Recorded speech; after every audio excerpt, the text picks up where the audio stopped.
GS super hornet में आपका बहुत बहुत स्वागत है। आज हम बात करते हैं, जानने की कोशिश करते हैं कि कोई फ्रिज किस तरीके से फ्रिज के अंदर सभी वस्तुएं ठंडी हो जाती हैं, यानी कि फ्रिज ठंडा करने का काम कैसे करता है। आज इसके विषय में हम जानकारी लेंगे। तो आइए जानते हैं। फ्रिज में एक बहुत ही सबसे पहले बात होती है कि फ्रिज में दो गैसें यूज की जाती हैं। एक होता है डाईफ्लोरोमेथेन और एक होता है आपका टेट्राफ्लोरोमेथेन। ये दो गैसें होती हैं, इनका प्रयोग करते हैं। अब इनका काम क्या है कि ये गैस जो है एक ये होता है, ये चीज़ है आपका कंप्रेसर। ये है आपका कंप्रेसर। अब ये गैस क्या होती है कि जैसे ही इस कंप्रेसर में आता है तो गैस का प्रेशर धीरे धीरे बढ़ा दिया जाता है। धीरे धीरे ये कंप्रेसर गैस का प्रेशर बढ़ा देता है और जैसे जैसे गैस का प्रेशर बढ़ जाता है, प्रेशर के साथ साथ गैस का टेम्परेचर भी बढ़ने लगता है। गैस का टेम्परेचर भी बढ़ने लगता है।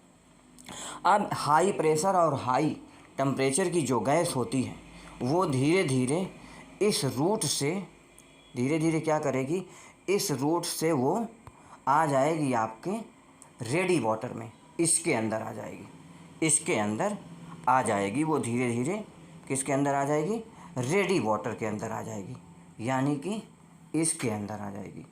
अब ये रेडी वाटर का काम क्या होता है, रेडी वाटर के ठीक बाहर जो हमारा एटमॉस्फेयर होता है, जो हमारा वायुमंडल होता है, बाहर का वातावरण, फ्रिज के ठीक बाहर का वातावरण होता है, उसमें ये होता है कि उसका टेम्परेचर जो होता है वो कम होता है और यहाँ पर कंप्रेसर के द्वारा जो भेजी गई गैस है उसका टेम्परेचर और प्रेशर बहुत ज़्यादा होता है।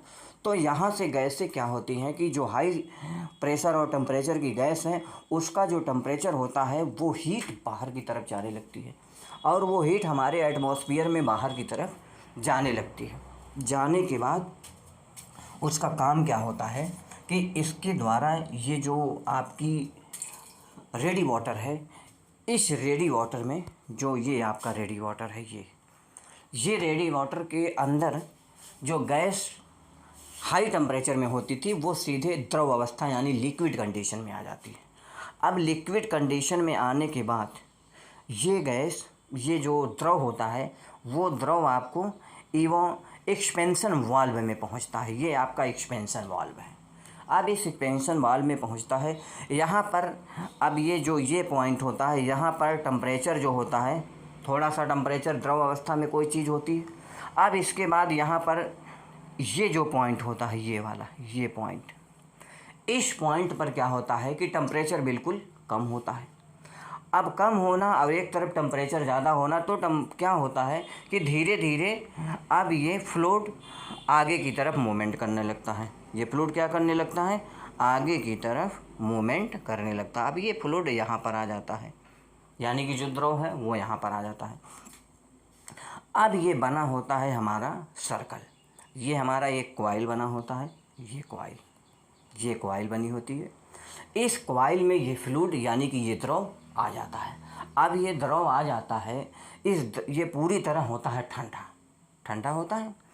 अब ठंडा होने में क्या करता है कि ये जो हमारे अंदर, इसके अंदर जो भी पदार्थ पड़े होते हैं, जैसे आपका ये सेब पड़ा हुआ है, ये पदार्थ पड़े हुए हैं, इसके अंदर टोटल जो गर्मी होती है, टोटल जो हीट इसके अंदर होता है, उस हीट को ये लो टेम्परेचर का जो गैस होता है, यानी कि जो फ्लूइड होता है लो टेम्परेचर का, वो क्या करने लगता है, खींचने लगता है। अब ये खींचने लगता है तो धीरे धीरे और खींच के इवोपोरेशन कंडीशन में यानी कि वाष्प में या भाप में बदलने लगता है।